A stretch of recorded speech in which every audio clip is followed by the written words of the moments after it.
We all have a story to tell. Some are just beginning, others have been unfolding for years. Welcome to the Shaman Stories Podcast. Each week, I sit down with guests to explore their journeys into spirit, the challenges, awakenings, and the moments that shaped who they are today. So take a breath, settle in, and join me as we uncover the stories that lead us back to our true selves. All right, cool. Welcome back, everyone. Welcome to the Shaman Stories Podcast. My name is Jeremy Chimvert, and with me today is Michael Walters. He's a shamanic practitioner that helps cross people over to the other side. Thanks for being here, Mike. Thank you. So before we go into the journey of how everything happened, why don't you just let people know a little bit about, what you do today, if there's any difference between the bio and extra stuff you do. Well, today it's kind of a as needed basis. I don't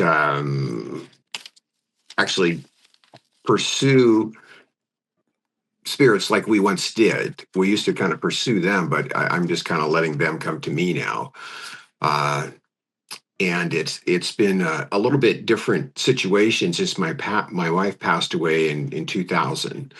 So I've just kind of been doing it, but by myself. What's interesting is I have a construction company, and a lot of my customers know what I do, believe it or not. And some of them have passed away and asked me to look after them, which is kind of strange. Well, I mean, that could work too, especially with construction. Maybe you're in a new place that needs to get cleared out before, building can even happen. I mean, that might be a beneficial thing for itself. I work with some real estate agents who, there's that one house that they just can't sell. And it's like, can you come take a look? And usually there's just something there that we just need to move on, good or bad. It just needs to go and receive whatever it needs to receive in the, I guess, afterlife or beyond, spirit world, whichever term you want to give it. Mm-hmm. Yeah. In fact, when I was flipping houses. I was buying houses and flipping them in Seattle. And the first house that we did, it was built in, I think, 1889. I think it was built in 1889. It was a really old house, cool old house, a Victorian house. And we fixed it up and sold it. And there was 3 distinct entities there. And that's before I knew anything about anything. But we were very aware that there was one in the basement, there was one on the main floor, and there was one up in the, it had a second level too, and it was definitely there. And what was interesting is that when we first started there, except for the one in the basement, that remained grouchy the whole time. But the other ones, as we fixed up the house, they became happier, which was really fascinating. Yeah, I mean, do you think they were like the original owners of the house, and maybe they just got stuck and felt that, since the house is going poorly, that just made them angry because they put all this work and energy into it? That's a really good question. And like I said, that was a very long time ago, before we had any kind of spiritual awareness or crossover spirits or anything to do with shamanism. We were just aware. Both my wife and I were pretty sensitive, and we could definitely tell. Even my mom, who came and helped us a little bit, said, "Oh, there's something here," and she was a hardcore Catholic, and so it was very obvious. And I don't really know where those people came from. They could have very well been somebody that either lived in the house, that became attached to it, maybe died there, or close to the original builders that were building the thing back in 1889. And that's interesting too, because you said you didn't have any experience yet. Your mom came in, didn't have any experience yet, but we just know, right? We just know that there's something there. Yeah. We all have this instinctual knowledge within ourselves that we know there's spirits around us, whether or not we want to truly accept it or believe it. And it's not always like the movies where it's sliding things across the table and smashing your record player, but it's, you have this sense that there's something there, and it's either unhappy or sometimes it is happy. Yeah. And, I think that as human beings, we I was just watching something yesterday on AIs. There was a gentleman called Greg Braden, who I kind of follow sometimes, and he was saying, we have to be really careful that we don't give our power over to AI because we are far more advanced than any AI can and will ever be, because we are so multifaceted and we only use a fraction of the gifts that we have. No, that's. Oh, you still there? You still there? Yep, there you go. Oh, sorry. I forgot to put my phone on silent. Do not disturb. No Yeah. problem. Yeah, no, yeah. I mean, what he says is 100% accurate, and I see there is an easiness to allowing. Excuse me. There is an easiness, right, to allowing AI just take over everything for you, so you don't have to look everything up. I mean, technology in general, we've gotten to that point. Oh, you froze.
I figured you got dropped off or something, but I just paused it so we can start again.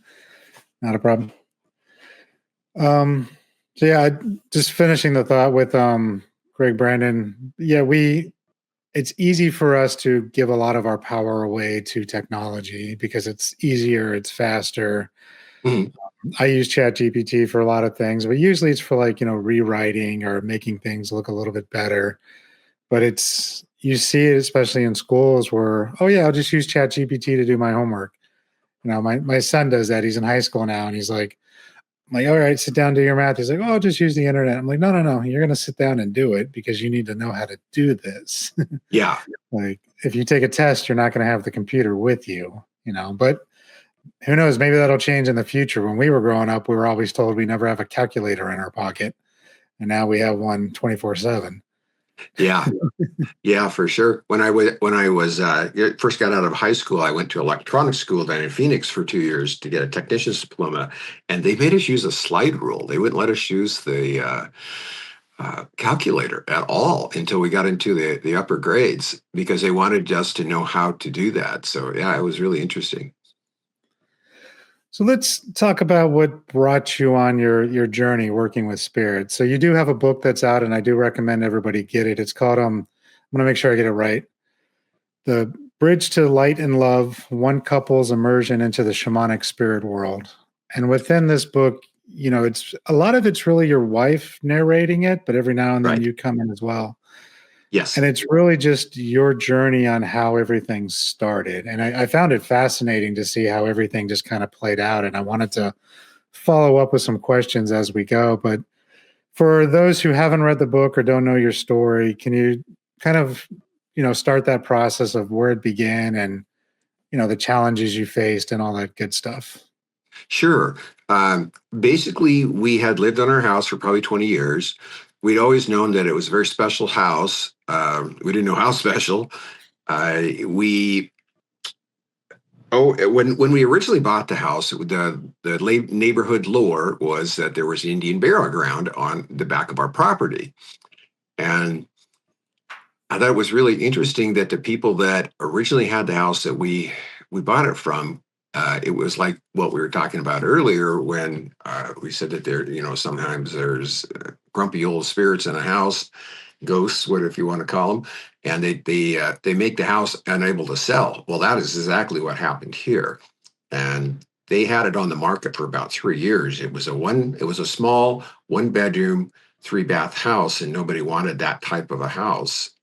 Besides the fact that they probably got the willies every time they went in there, because I'm sure that they were sending people daggers to not buy the house. But I guess they liked us. Maybe a premonition that we would be a good match for them. I don't know. I don't know what the reason was, but we decided to sell the house after about 20 years. Our kids had moved out. We were tired of Seattle gray weather, and we decided that we would move to a warmer climate, whether that be Arizona or Florida or Puerto Rico or Mexico or California, wherever we wanted to go. So we had began in earnest to try and figure out where we did want to go. And at that time, my wife began to have dreams. They're pretty lucid dreams. They were very lifelike for her. And what the dreams entailed was she had a Native American spirit. It was always the same one that would come to her and talk to her in these dreams. And it was telling her that, no, we don't want you to move. We want you to stay here. We have work for you. We have things that we want to tell you and teach you. And my wife was telling me this as this progressed for probably 2 months or so. And I was like, wow, this is like fascinating. She thought she was going crazy because she had never had anything like this happen before. And so finally, they told her that they were going to teach her how to do crossover spirits into the light, which we had no idea what that was. None whatsoever. We had never studied shamanism. We didn't know anything about this. I was brought up Catholic. My wife was brought up Protestant, and so we were pretty much Christians. And that's the only real religious background that we had, which was pretty sorely lacking in how things really worked. And that's how it all started. She began to do this work, and they did begin to teach her how to cross spirits into the light, and she did do that. And then eventually I came on board and started doing it. And in the book, you mentioned there was like a doorway, a gateway in the backyard where A vortex, yeah. a vortex where you had to protect it. And can you explain a little bit more about that?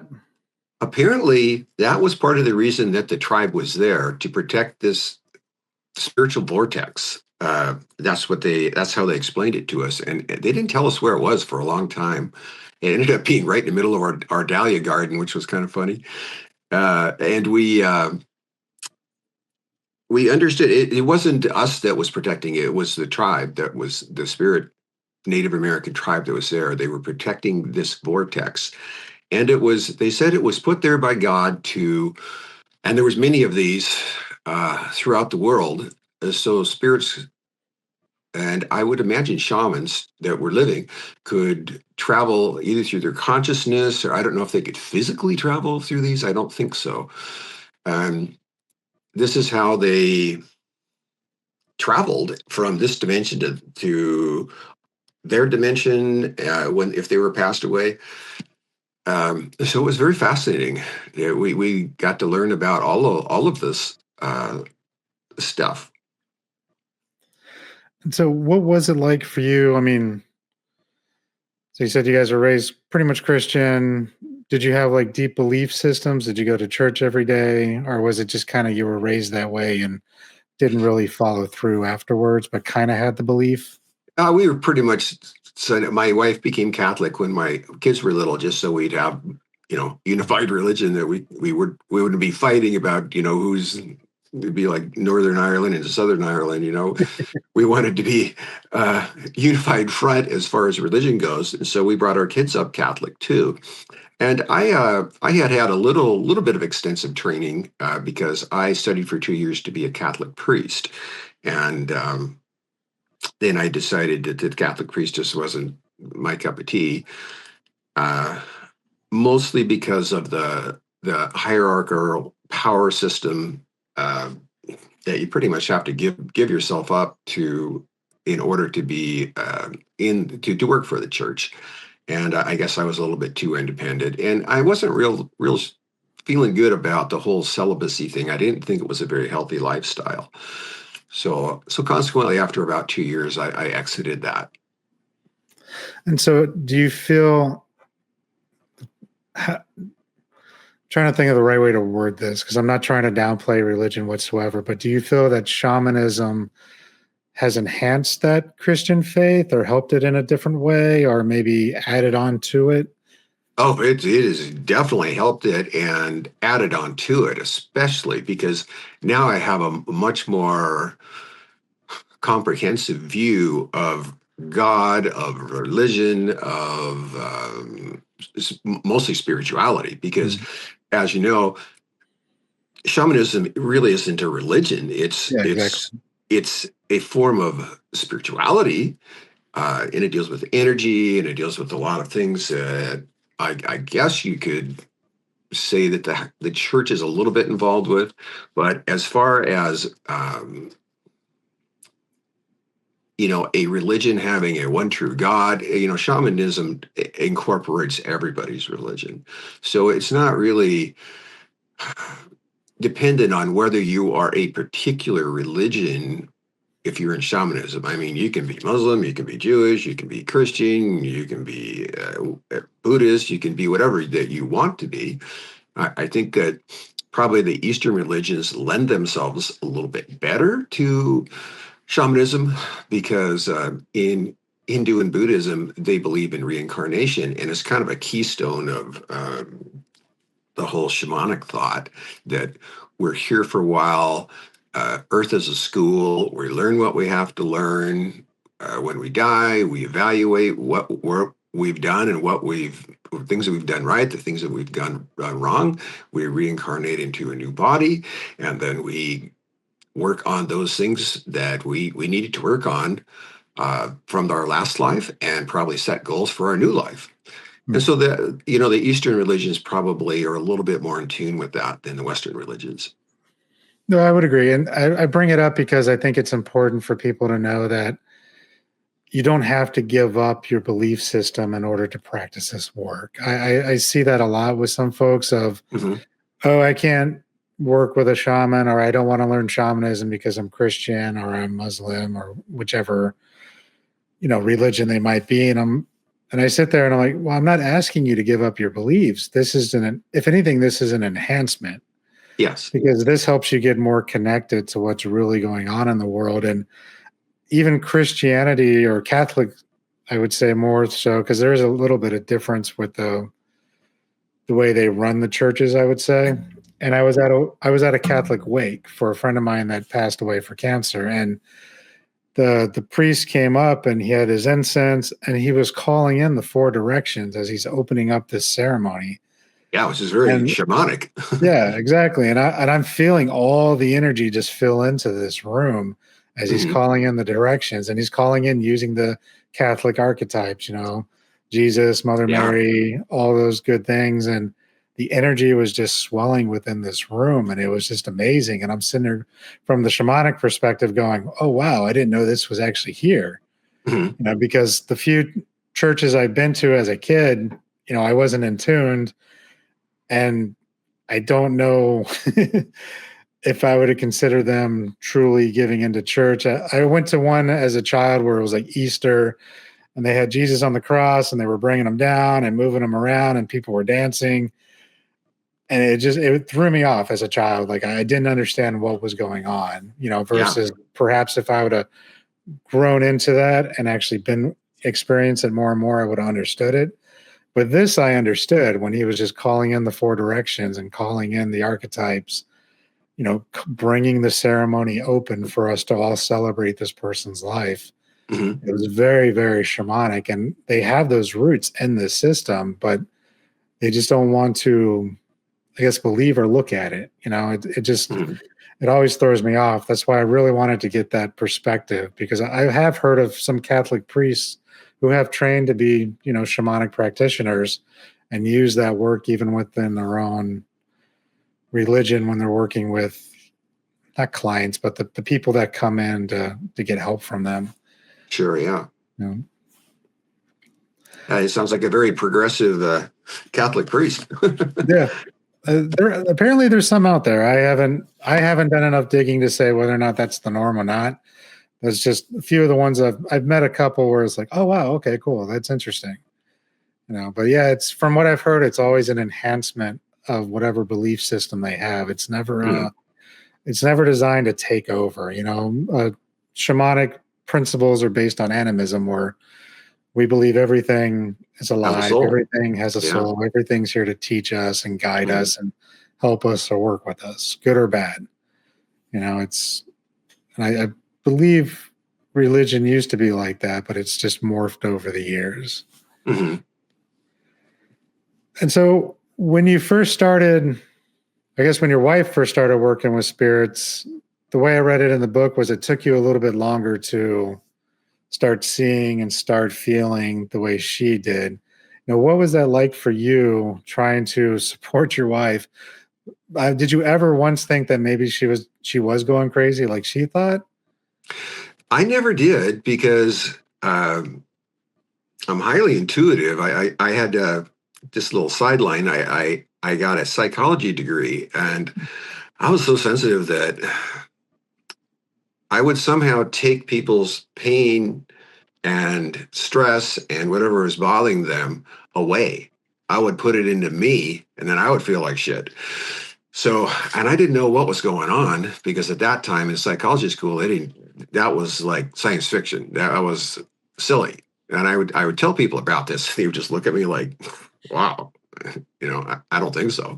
But I knew what was happening, and I had to get out of that field because I just couldn't handle it. So yeah, there's definitely something going on there. Nice.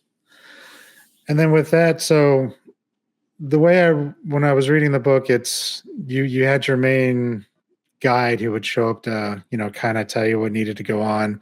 And eventually you started working or running into darker spirits. Correct. And then these darker. Oh, go ahead. Yeah, I was going to say, how, if you, is that the end of your question? Because I wanted to. Yeah, go ahead. Address that. Yeah, how that was interesting how that happened. But first, I should tell you how I got involved with doing this work. One night, and this was before I was doing this, we were outside barbecuing, and we used to have something that my wife would call the tap, where somebody would go on your shoulder, almost like, "Hey, I'm here. Want to help me?" And so she would feel this, and it would feel like butterflies in your stomach, pretty much. And so she said, we were out there barbecuing, and she said, "Oh, I got the tap." And I said, "Oh, well, you better go take care of it." So she would separate herself and go to the end of the yard. And I was just barbecuing, watching her. And she was having a hell of a time. She had not had anything like this happen before, where she got this lady that came to her, actually was brought to her by some people. And I don't know if they were, it wasn't part of our tribe, because they used to bring people to her when she first started that needed help. But this was like an ancestor of some sort. And she got the vibe that Kathy could help. And so she brought this woman to Kathy, and she was obnoxious. I mean, she was really obnoxious. She was swearing and saying, I'm a murderess, and I killed my husband because he was a rotten, lying, cheating bastard. And then I turned the gun on me and killed me, and I don't deserve to go to the light, and you're not going to push me into the light. And so just forget about it. And just using F words and just really obnoxious. And my wife kept looking at me like, whoa. And I was like, whoa, what in the hell's going on over there? So in the middle of my barbecue, and I put the burgers off, and I'm thinking, I wonder if I can help her. So I concentrated, like she was explaining to me what they had taught her. Imagine that there is a light and it's really dim, like a cloudy day. And you just part the clouds and let the sun out and try to expand that light. And so that's what I did. And so all of a sudden, my wife looks over to me really shocked. And she just shakes her head and she goes, whoa. And so she comes over and I say, well, what happened? And she said, I have never had an experience like this. This woman was just insane. And she was telling me all this stuff and, how she was a murderess and she killed herself and she was unrepentant and she wasn't going to the light. And then all of a sudden she just turned, walked to the light, boom, gone. And so she comes over and she's just saying, and she's really excited. So I can't believe it. What the hell just happened? And I said, I wonder if it had something to do with me. And she said, with you? She said, how would it have something to do with you? I said, well, I started thinking, I wonder if I can help you. And so I tried to do that. And so we found out that I could help her. And when we did it together, it was more powerful. And we asked our spiritual guide, our Native American spiritual guide that did most of the training for us about that. And he said, oh, yeah. And he says, you guys can both do that. And you'd be very effective. He says, Michael is coming from a totally different energy than you are. You're more psychic, more intuitive, although I was intuitive also, but in a different way. And so I used by that time, I started to learn shamanism, and I used to go on shamanic journeys, and I would get information that way instead of through psychic means. So my wife would get lucid dreams, and then pretty much not so lucid. I mean, it was like she was almost talking to him in front of her. And I would get most of my information from shamanic travels. I mean, eventually, every once in a while, I would get something that was in front of me that I could talk to, but it was very rare. And so that's how we started working together, and it was very effective. So would you do journeys to see where you guys needed to go, and then you would go together and she would see the spirits, or how were you using the journey work to help with that? How I was using the journey work is whenever I had a question, or if I had, because we had a lot of times that we would be crossing people over, and Kathy would see and hear what's going on. Eventually, I could hear also, but it took a while. And so we used to use the journeys, or especially I used to use the journeys just for clarity, just to find out what was that? Why was this person dressed like this? Why was that a little boy instead of a woman? Why was it a woman instead of a man? What time period did they come from? Because these people came from all kinds of time periods. I mean, from Roman times to cowboy times to modern times to pre-ancient stuff, like cavemen, and so and there didn't seem to be any time. And that was another thing, time didn't seem to have any meaning there. There was no time. There was no time. These people, and because you talk with them psychically, it doesn't matter if they are Croatian or Chinese or whatever, you used your mind to communicate with them. And it was a skill that I could eventually do too. Kathy could do it right away, but it was just something that I could do finally.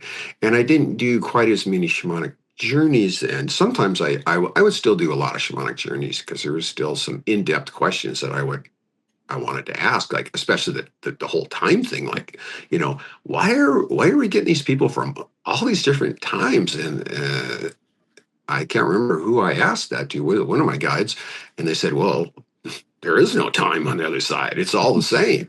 It's all one big continuous loop. And time has no meaning there. So yeah, you're going to get people from all over. Yeah, and that's one thing one of my teachers said too, is especially here in the West, we're afraid of death. We've forgotten how to work with death. We've forgotten how to fully cross over our loved ones. And a lot of times because of that fear, people just get stuck.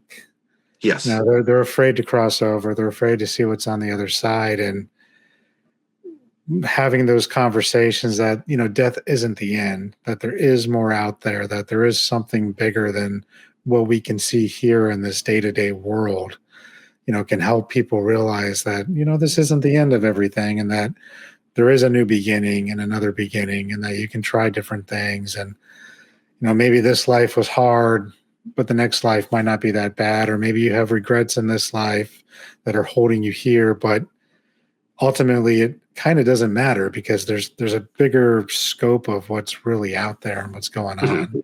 Yeah, definitely. Do you find that you have more spirits who are hesitant to cross over, or more that are willing, they just didn't know how? Well, that's a good question. I would say it was about 50-50. Okay. Some of them would come to us, but there was still a lot of fear in them. So we would usually have to talk and explain and almost kind of educate them about what they were seeing, what the light was, because some of them didn't really know. They were afraid of it.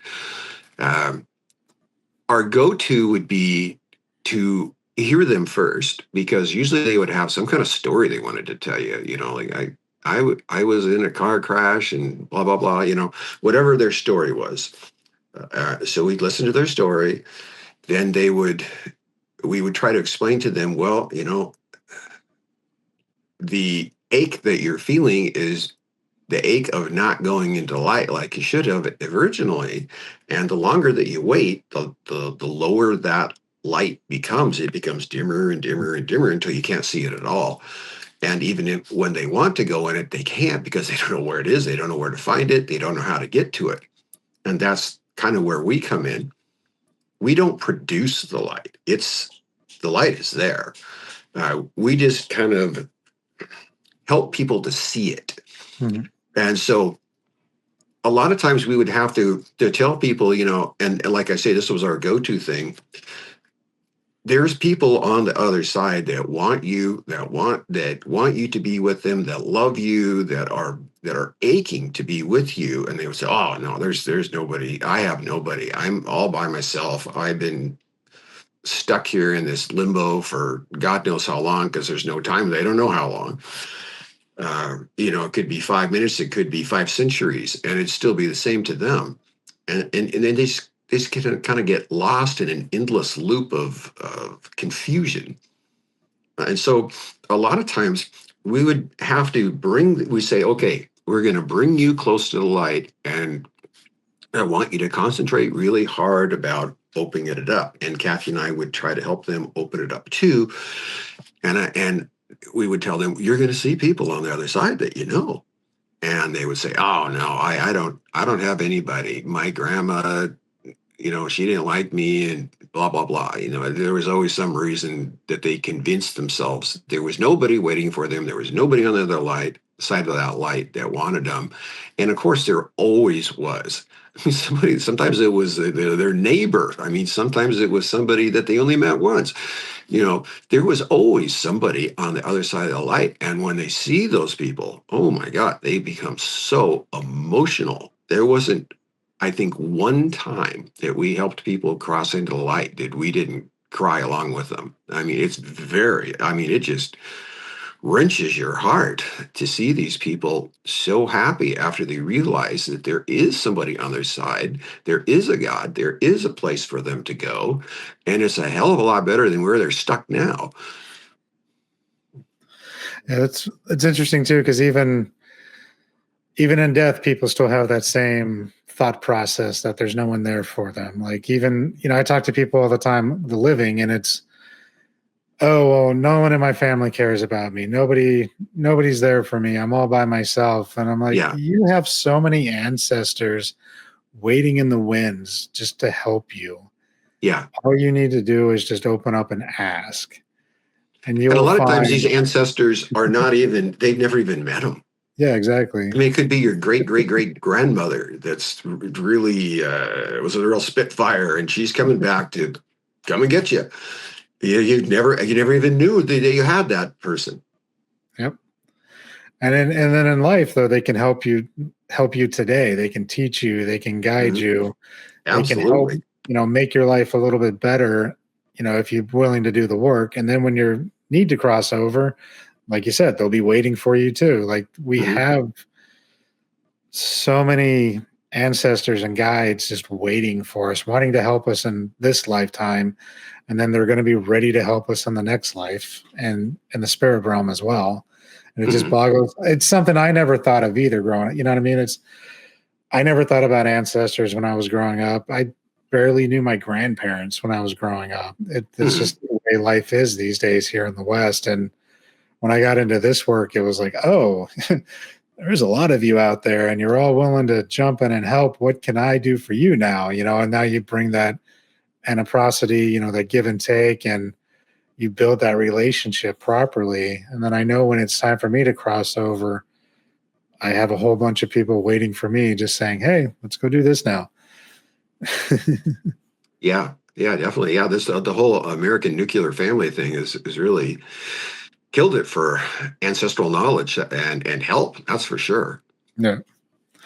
Yeah. And then, working two jobs, divorces, everybody's just trying to survive at this moment. And yeah, we've lost that community that used to raise everybody. You used to have your grandparents, your uncles all in the same town, and your aunts and all helping out. And Mhm. now it's you got to go where the job is, and then you meet somebody, have a family, and then you're too busy to go home and connect. Mhm. Right? Exactly. Yeah. And so when you started seeing the spirits and working with them, I kind of want to get into I think you called them like the soul suckers. Yeah, yeah, that was really interesting. I think I kind of got us off track for a second. Yeah, I wanted to address first how I actually Hmm. started to be able to do this work. And as we were doing this, we discovered that there was a lot of people that wanted to go into the light, but there was something holding them back. And so we finally, through shamanic journeys and asking our guides and just doing a lot of, I guess you'd call it research, we found that there were certain spirits that fed off of other spirits that were weaker, and they were usually quite old. They were usually very old, and they had mastered the art of being able to stay alive longer by um, sucking the energy from other souls. And we would call them spiritual vampires. Sometimes we would call them spiritual soul suckers. And I was always kind of the person that in my family, because I was the oldest and tallest and biggest, that protected my siblings and my friends and whoever. And I always took that role very seriously. And here again, I'm presented with another opportunity to protect people that are a little bit more weak. Uh, and I said, this just isn't right. These people should not be able to do this. And I became very upset about it. And Kathy said, well, what can we do? And I said, I don't know. I don't know.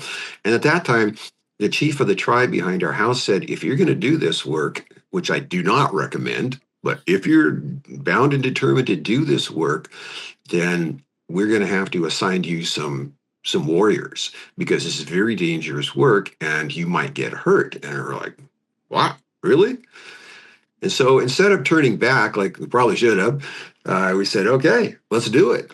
And so we did do it. And we started taking dark entities, which we talk about in the book, which you probably read about, and we would cross them into the light against their will, which we usually didn't do that with people. We would let them make their own choice, but we thought, well, the gloves are off, and if these guys are harming other souls, innocent souls, then they need to be dealt with in some way commensurate with what their sins are. And so we thought, well, the light clears everything and heals everything. So why not see if we can heal these people that are doing these atrocities to these people by keeping them away from going into the light.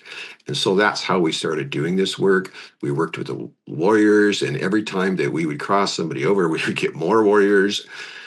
And they would usually be Native Americans. Sometimes they were from other ancient races, but usually Native Americans. And they would help us color these uncooperative, mean spirits, and we would drag them into the light, pretty much. What happened to them after that, I have no idea. Yeah. I would like to say that they were rehabilitated in some way. And I asked Joseph, our spiritual guide, about that one time. And he says, well, what you can imagine is that, like, let's say a big anaconda snake has all these scales all over it. And as that anaconda goes into the light, all of these scales fall off of it, and it reveals a bright, shiny, clean soul. And that's what the light does. It sheds all of this stuff off. And so after it's in the light, then it's able to be rehabilitated. It can go through all of that. What would you call it? Reflective period where you say, okay, what was up with this life? What did I do right? What did I do wrong? Holding on to spirits probably wasn't a good idea. Wouldn't do that again. And you just kind of move on from there. I don't do as much of that work now because after my wife, Kathy, passed away, it was always in the back of my mind. I wonder if doing that work had something to do with her getting breast cancer and passing away, because she had breast cancer once before, about 10 years earlier, and she survived that, but she didn't survive this time. So it always made me kind of hesitant to do any of that, more of that type of work. Yeah, I can see that. I mean, there's a balance that has to be made on everything. And, I would like to believe that that's not what caused it or made it worse, but there is a thing where you do too much clearing that you could take on the karma of the things that you're clearing, and then that could weigh you down later in different ways. So that is something I have been told, even in my own work, because when I work on clearing entities or spirits out of people, like darker stuff, I'm the same thing. I take them and I send them to my lineage and my guides, and I let them decide what needs to be done, because it's not my call. I don't even like calling them bad or good. It's just they're not helpful in that person that they're in at this moment, so they just need to be moved on and just let go. And it's the same with land, or clearing a house. The larger amount of land you clear, the more of a karmic thing you could take on from that. It's the way it was always explained to me. So it was always, clear a house, clear a little bit of property, but be cautious that you're not clearing 100 acres of something, and really focus on what needs to be done in that moment. Mm-hmm. Yeah. In fact, after Kathy's passing, I wanted to find out more about this. And so I ended up taking several courses, 3 different courses from a man named Daniel Four, which does something called ancestral healing. And he does a really interesting concept. And because of the danger of crossing these negative spirits into light, or just doing work around them, he seemed to think that you needed to have people that had already crossed over, preferably your ancestors, one of your ancestors, and work with that person and have them do the heavy lifting and not put yourself in harm's way and danger. And so I did do that, and it was very effective. And I ended up having a Celtic grandmother help me from, 8 or 9 generations back. That stood out and came to me through shamanic journeys. And she helped me a lot. And did you ever get any, information on, so with the soul suckers, you mentioned that they were, feeding off the other souls so that they could stay alive longer. Do you think that I know time is non-existent and it's relative and it's not linear, but it sounds like maybe there is a limit to how long they can be, on this plane, like in the middle between our realm and, the spirit realm when they get stuck, it seems like there might be a limit. Or do you think maybe it was more of like just a power move, so that they could feel better and be stronger? Well, I think it was both. I think, Okay. but what I did find out was that, and again, this is through asking questions, 'cause I'm a very inquisitive person, and what I asked was, what happens when these people that are doing this soul sucking, what happens to them when they don't go into the light, when they stay a long time? Uh, and it almost sounded like a quality of life thing, because some of the people that we helped cross into the light, they weren't 3D, they were just wisps, Mhm. and it's because they had been fed off of for so long, and it's like, they were totally oxidized, or they were totally degraded, and there was barely anything left of them. So I think that you're able to, from what I could gather, this is just kind of, I'm just kind of extrapolating here and Mhm. guessing, but what it seems like is to keep your presence, your physical body, or not physical body, but your etheric body, in some type of spiritual Well, health. You need to have a certain amount of energy, and you find out when you go in the light, of course, and everything's great. But if you don't, eventually that natural energy that you brought into limbo, or whatever you want to call it, it eventually starts to wane. So if you want to keep yourself more whole, I think that you need to feed off of something. interesting. That's what I learned. And I think that makes sense. I mean, there has to be because they say that with ghost hunting, right? That ghosts feed off of Right. the electricity, Yeah. and they have all these gadgets and everything that when they get close to it, it sets it off because they're pulling Yeah. the energy from it.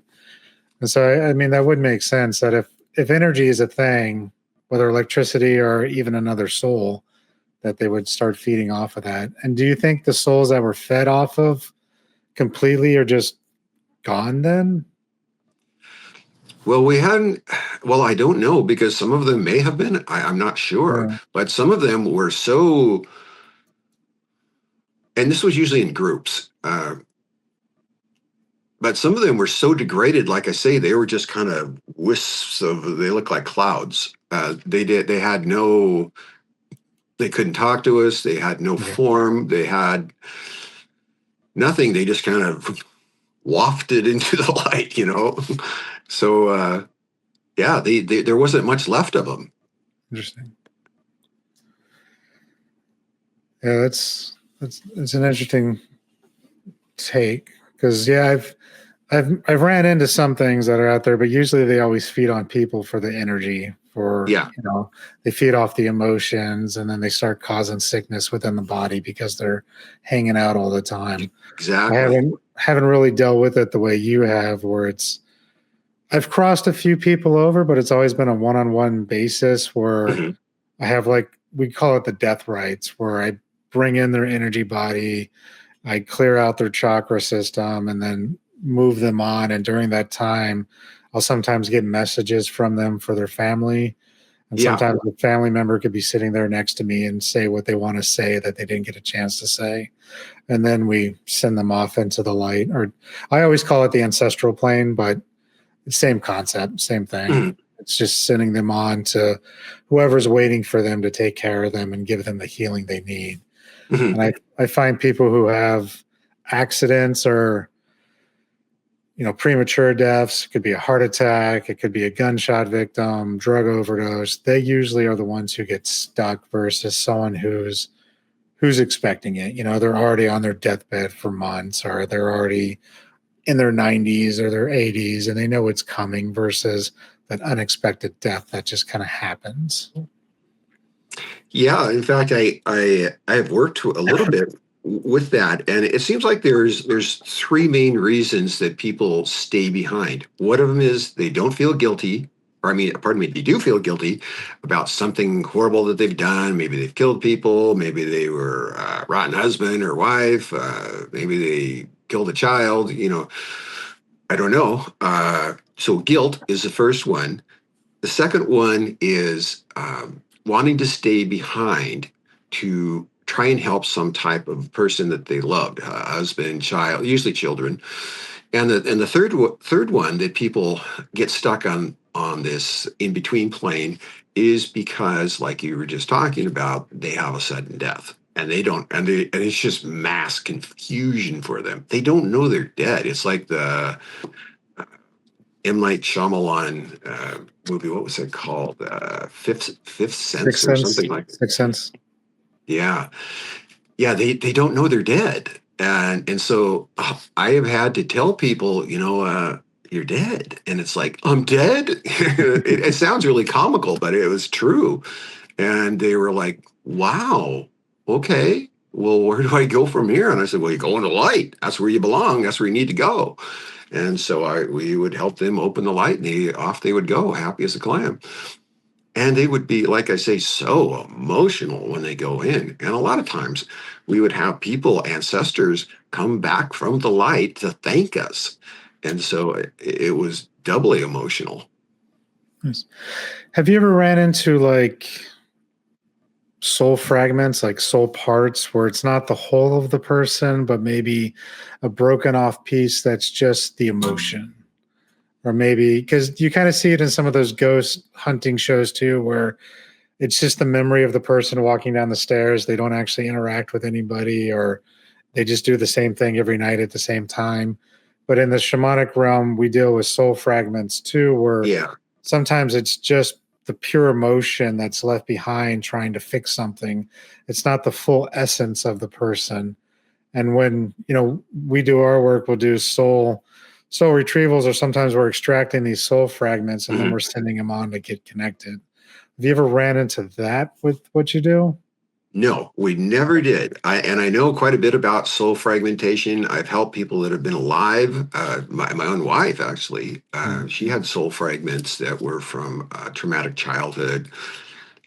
So there was never any inkling to me that we were dealing with any kind of soul fragmentation.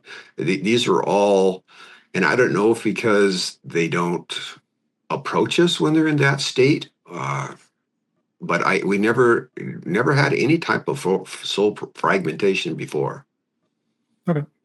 I was just curious if that was because you're right. They probably wouldn't understand what's going on because they usually don't. They're just stuck in that cycle, that scenario. They don't truly understand what's going on. Because I see that all the time where it's like, yeah, they're bringing this addiction or they're bringing this issue because they want to solve it. Yeah. They don't realize that they're causing harm. They're just, exactly. They're just stuck. Yeah. And they just keep going down the line. And then for a lot of people, that can look like a generational curse or an ancestral curse, but it's really just an ancestor that just got stuck in this loop. Yeah, exactly. Trying to fix itself. Mm-hmm. So with that, I also wanted to ask, because in the book, I remember you wrote about there was like a water spirit getting attacked by the soul sucker, and you guys were trying to fight to help the water spirit. Can you elaborate on that one? That was really interesting. There was a lake that I had been going to since a child because I grew up in the Northwest, and it was called Lake Sammamish in Issaquah, and big lake. I think it was 11 miles long, a couple miles wide, and we were just kind of hanging out there one time, and somehow I can't even remember how. It was probably Kathy because she was more sensitive than I was. She got the message that there was something in the bottom of the lake that was a soul sucker. It was a big kind of slug type creature, and it was inducing teenagers and people that are at risk for boating accidents, probably alcohol and boating. And it was taking a lot of these teenagers, especially sometimes young adults, souls. because it wanted to feed off of them that died in the lake. And so, and there was quite a few of them. There was probably 30, 40 of them. And so we got wind of this somehow, and we brought our warriors out there a couple of times, actually. One time just to kind of like assess to see what was going on. And the second time that we went out there in earnest to try and do something about this. And I'll never forget, it was quite fascinating. We were going through all this ceremonial stuff, drawing in the energy, getting ready, because you thought, this thing's really going to be a badass thing to deal with. So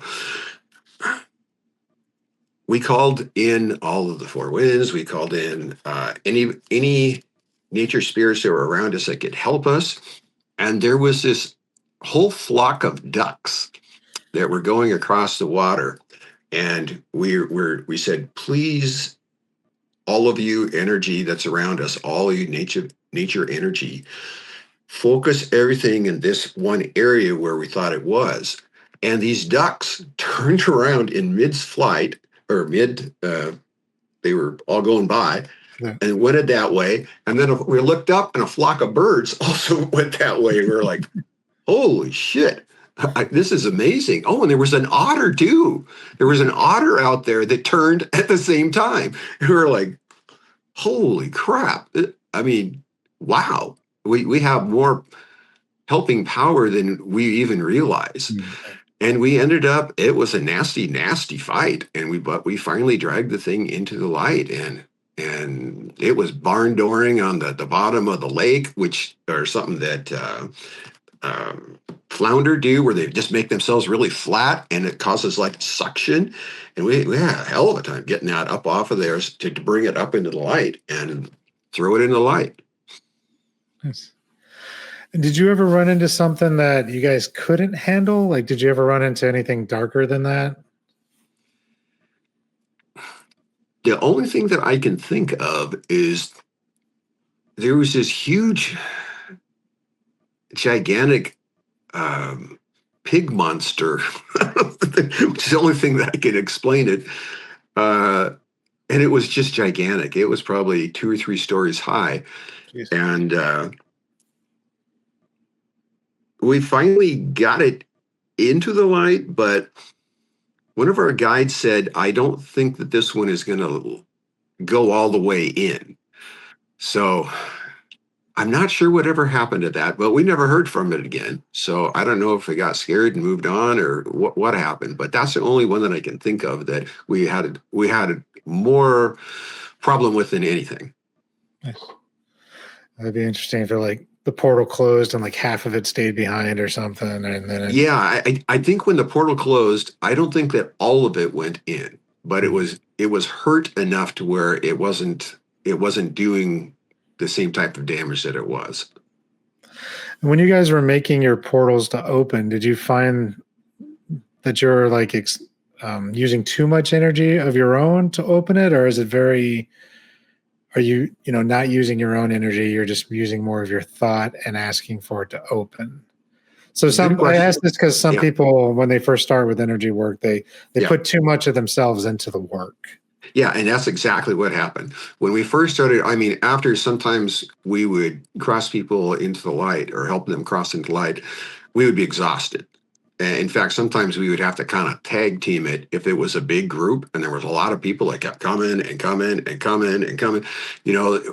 I would have to pull off and just kind of take a breather and then come back, and Kathy would go and take a breath, and then we would both come at it again. So yeah, but we eventually learned that we don't have to try and keep the gate or the light or the vortex open. It will do that on its own. And so we finally understood that we did not have to expend our energy to do that. So yes, that's exactly what you said. Okay. Yeah, I found that in my own work in the beginning. So I was curious how taxing that would be because you're creating this. I kind of imagine like a Doctor Strange type portal where it's just a good circle that people can walk through more than anything. But obviously it could look like anything that you're working with. And with that, so after your wife passed away with cancer, and so you've moved now too. Like, who is at?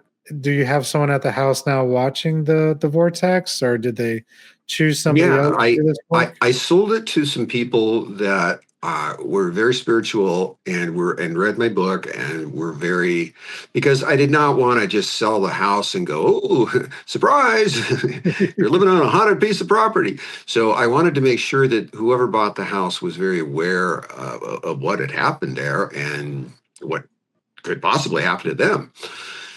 And so that's who I sold it to, somebody who's very aware of what's going on. I don't know if they're doing exactly the same type of, I'm pretty sure they're not exactly doing the same type of work that Kathy and I did, but they are aware of what has happened there. And they are very in tune with that.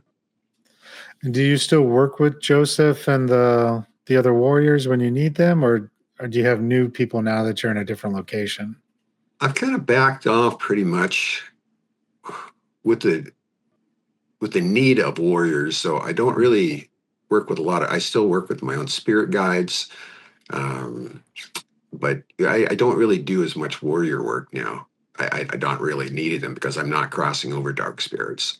Okay. Like I said, I went through the Daniel 4 stuff. And so if and when I want to do any type of work where I run into that, which I haven't yet, I would use my ancestors to do, like they say, the heavy lifting. And do you still communicate with your wife after she's moved on? Do you still Yes. does she show up to help at all when you need her to, or is it just? She did in the first 9 months to a year. She helped me quite a bit. And then after that time, she said, well, I'm not going to be helping you as much now because I have a new job. And she's kind of for lack of a better word, a teacher, which is interesting because that's what she did when she was alive. She taught children. And she teaches new souls, or not new souls, but souls that want to incarnate onto the earth, because there's a lot of souls, like you hear about the indigo children and a lot of other, I guess, spirits that want to incarnate here on earth to try and make the earth a better place, because the earth is very instrumental to the rest of the universe, believe it or not, little old earth. And he helps these souls to discern what bodies they want to be incarnated into. And so she goes through kind of like training almost, and I'm trying to think what you'd call it, where you teach people how to see what that life would be like, almost like a test life, and see what type of situation you want to be born into, what parents, what family, what kind of life you're going to have, what you can do with that life. And so that's what she does right now. Nice. And have you guys ever crossed over any life forms that aren't from Earth, like anything? I guess we would call it alien or something from another planet. I'm just curious if you've had that experience with other beings from other worlds as well. We have not, but some of these creatures that especially the dark entities, look very otherworldly. They don't look like anything I have ever seen. Through shamanic journeys, I've done a lot of work with extraterrestrial type beings that are from other planets, other galaxies, other systems, but it has nothing to do with crossing over spirits. It is a totally different thing, and neither one of them are related whatsoever. I was just curious because, like you mentioned, time doesn't exist in that realm, and you had cavemen to today. So I was like, maybe there was something at thousands of years ago from another planet that also passed away on this realm and didn't cross over. I mean, we've heard Atlantis, Lemuria, Anunnaki. All these different beings have been here and have gone and have taught us. So I'm always curious if there's anything left behind in that way, like a soul, for lack of a better word.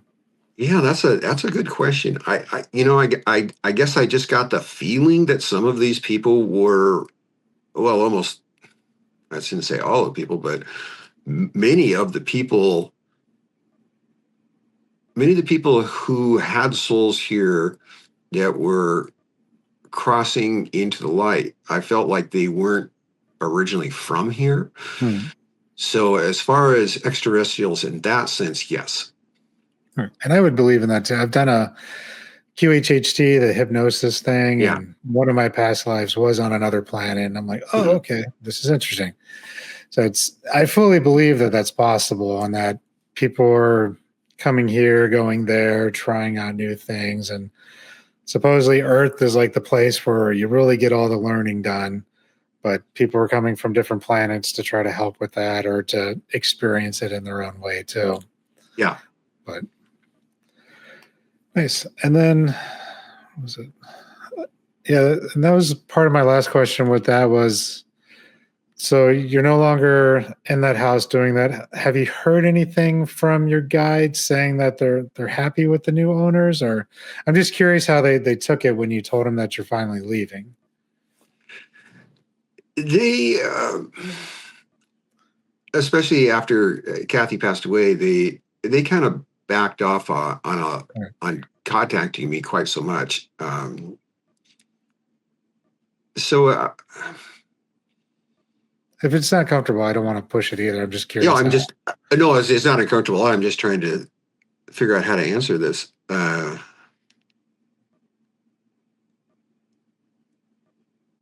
Yeah, that's a good question. I don't know if I really know. No worries. It's just when in reading the book, it was like they were very adamant that it was you guys. Then you guys get taught, and then there was, I forget the situation that happened where then the chief came and was like, upset with you too, and that's when the whole warriors, giving you some warriors to do the work came. Yeah, and it seemed like they were very determined to keep you guys in that house. And so I was just making sure that if you had any knowledge that the new homeowners, it sounded like you made sure they were cleared and they understood what was going on. But I was just curious if the spirits did as well. Yeah, I haven't really got anything from them one way or another. So I don't know. I was very careful about who I got into the house. So that's about the only thing I can say, I think. I mean, it sounds like that was enough for them. I think they would have made their intention clear if it wasn't, but I'm always curious how that works with some things. I feel like we had a purpose, we served a purpose, and now we're released. That's what I feel like.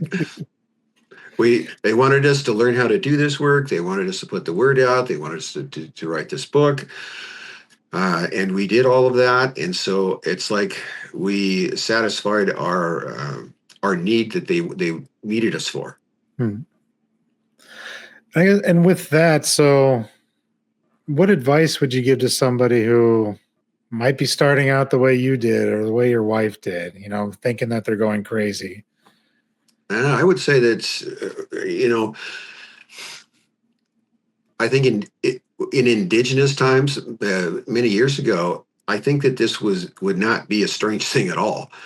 In fact, I think that the shamans throughout the world, and there were shamans everywhere, that this was normal. For us, it's very not normal. And so I guess what was your original question? Just what advice you would have to somebody? Oh, advice, yeah. Starting out the advice. Yeah, the advice that I would give people is that you're not going crazy. That this stuff is real. I mean, I cannot tell you. I cannot emphasize how real it is, and that there is a spiritual world out there that has nothing to do with whatever you think it is. It has nothing to do with the religion. It has nothing to do with Christianity, Buddhism, Muslims, Jewish. It supersedes all of that. It's like an umbrella that takes all of that in, and wherever you are. And what I mean, because I know shamans that are very Christian, I know shamans that are very Buddhist, I know shamans that are even. I met a guy who was a shaman who is Jewish. So there's, they call it different things. They call it mysticism, or what other types of descriptions, so they don't get it thrown in the same bag. But yeah, so I would say, and the other thing that I wanted to say is that teaching how to do or learning how to do psychopomp work is very teachable. I've taught 3 people how to do it, and they're very successful. And the more that you do, the better that you become. And I am sure that they will probably teach some people how to do it. I think that we all can do this type of work. You don't have to be some kind of special ordained person to do this work. I think that we all have this in our DNA. We just have to awaken it.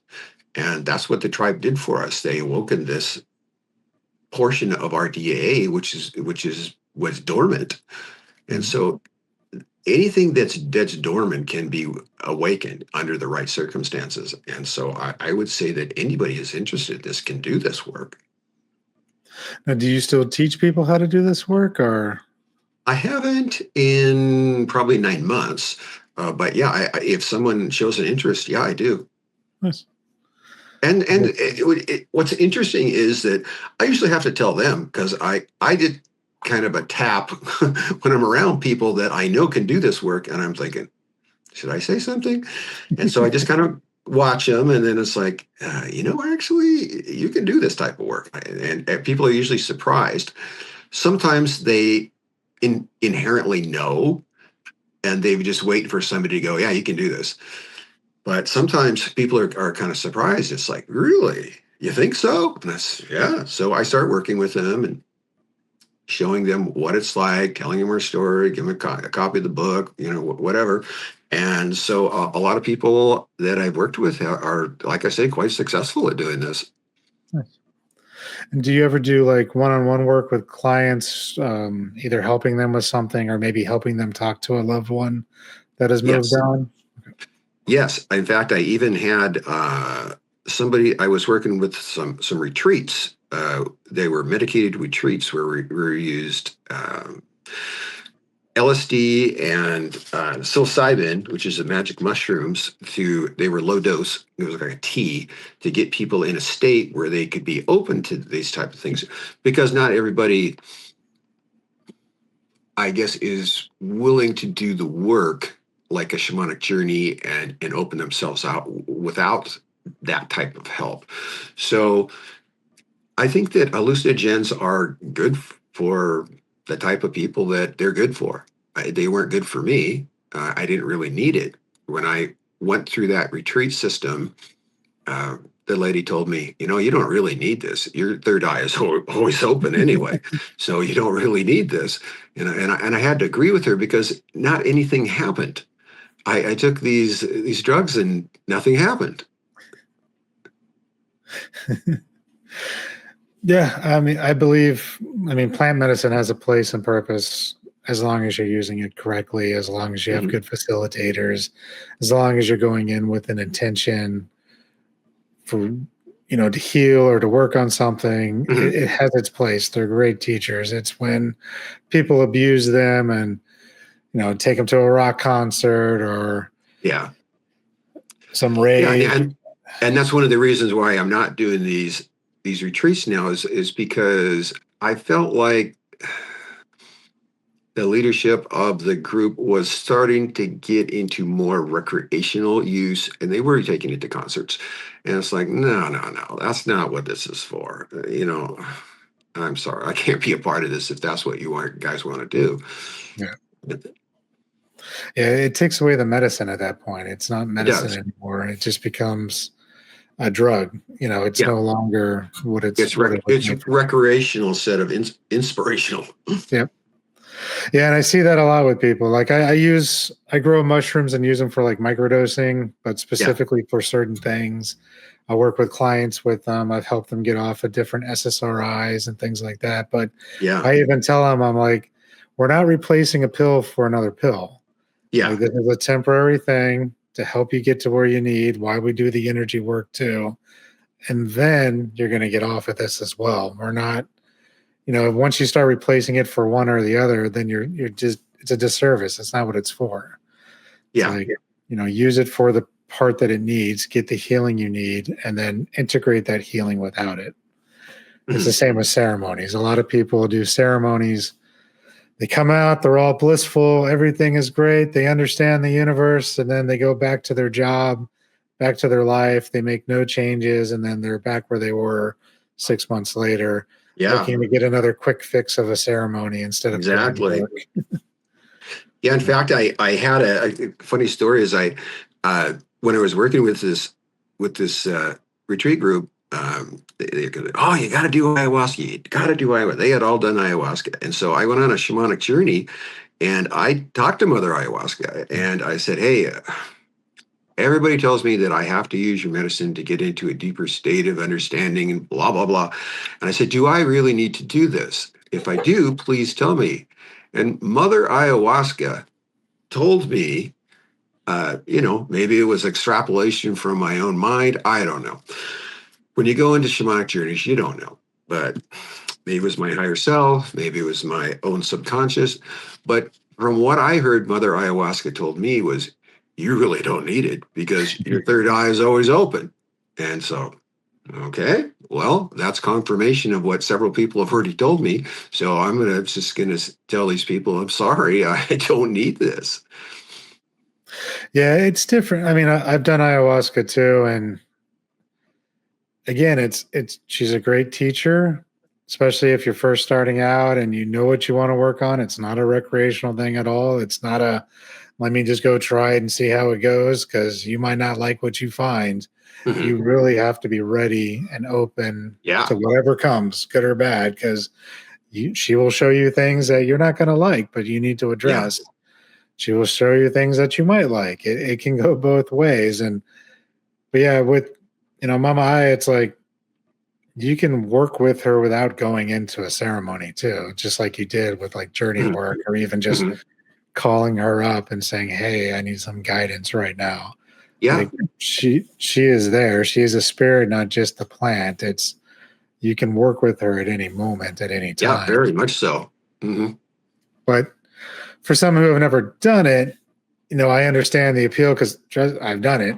I see the appeal of it, but you have to be ready for it. It's too many times people are just like, oh, I'm going to go and take some and fix my life. Like, okay, what does that mean to you first?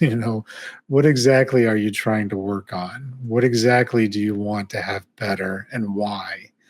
Not just, I want an abundance of money. What does money mean to you? What is money trying to prove? Are you trying to prove self-love or self-worth because you have more money?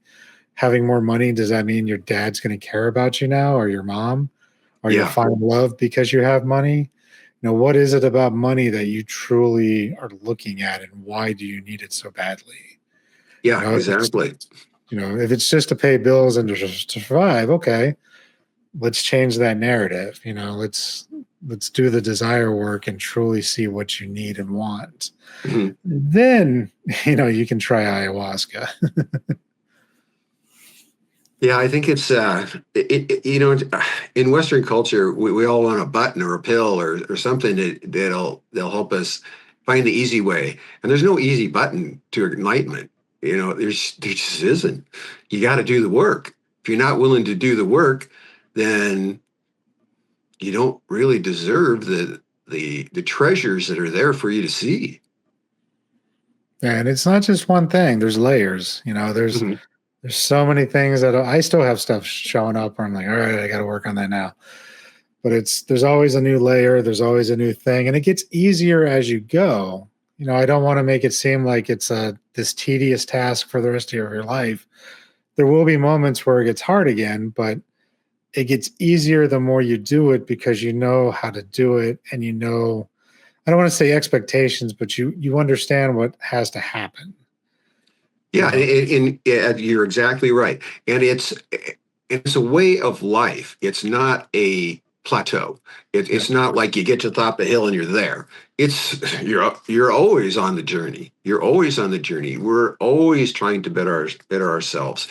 And will we ever get there? Of course not. But the journey is the teacher, and the teacher is continual. I agree 100%. And with that, man, is there anything else you would like to any parting wisdom you would like to give the listeners? Anything that maybe we missed that you want to follow up on? Well, the only thing that I want to follow up on is you had asked me earlier about how this has affected my spirituality. And it is affected, it has caused a quantum leap in my spirituality because I'm not afraid of death. I'm not afraid of what lies beyond because I don't hope anymore. I know what's there. I know what's there for me. And it's wonderful. It's amazing. And whether you want to call it God, or the universe, or a consciousness, or whatever it is that you want to call it, is fine. And even if you're really into religion and want to call it a special Allah or God or what Yahweh, whatever it is that is your thing, and that's fine. But what I want to say is that the universe is just mind-bogglingly complex. I remember reading a book from a lady called Dolores Cannon, and it was called The Convoluted Universe. She wasn't kidding. I only have a fraction. I only have a fraction of a fraction of what's really going on in the universe, and it is so much more and so much complex and so much beautiful, and there's so much symmetry, and there's so much help, and there's so much love that we're not even aware of. And I just want to tell people that, keep your mind open to what the universe really is and what it really does, and just the unbelievable amount of beauty and love. I guess I keep saying love, but that's what it is. It's just unconditional, flat out, encompassing love that's all the way around you that we don't even realize. I mean, we're still stuck in, like President Trump is invading Iran because of the Muslims, and it's sad in a way that we have to do this because there's so much religion that is trying to kill somebody else's religion because my God's going to kick your God's ass, and it's going to be really hard for us to become a part of the universe's community of love when we can't even get our own act together as far as a planet. So I just want people to know that, I wish there was a way that humanity just could mellow out and love each other. I agree. And I'm hoping we'll get there. It's supposed to be, there's a lot of prophecies, a lot of astrology going on right now in this specific moment.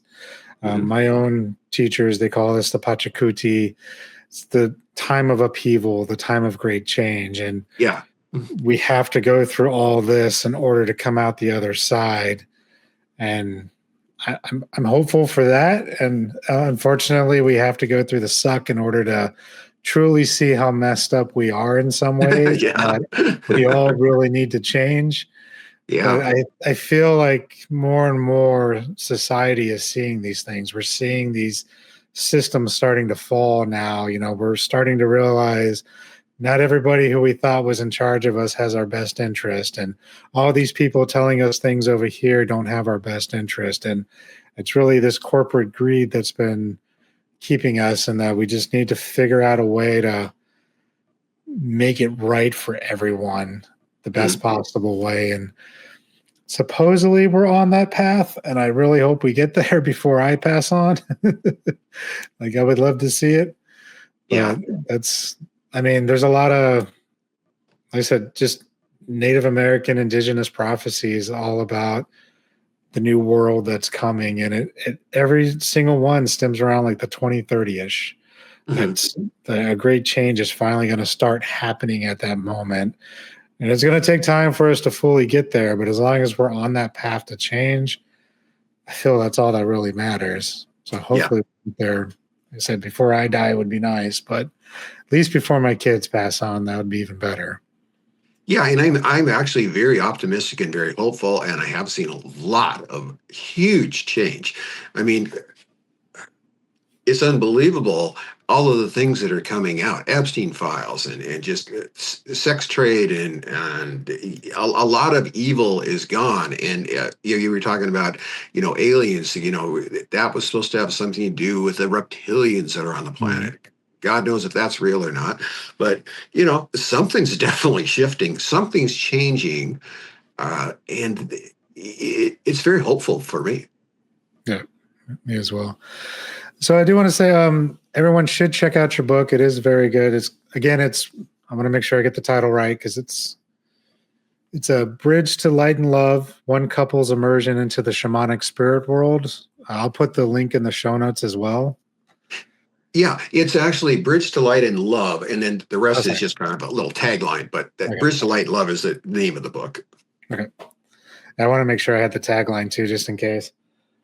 And then do you have a website or somewhere where they can reach out to you if they want to learn more or maybe work with you?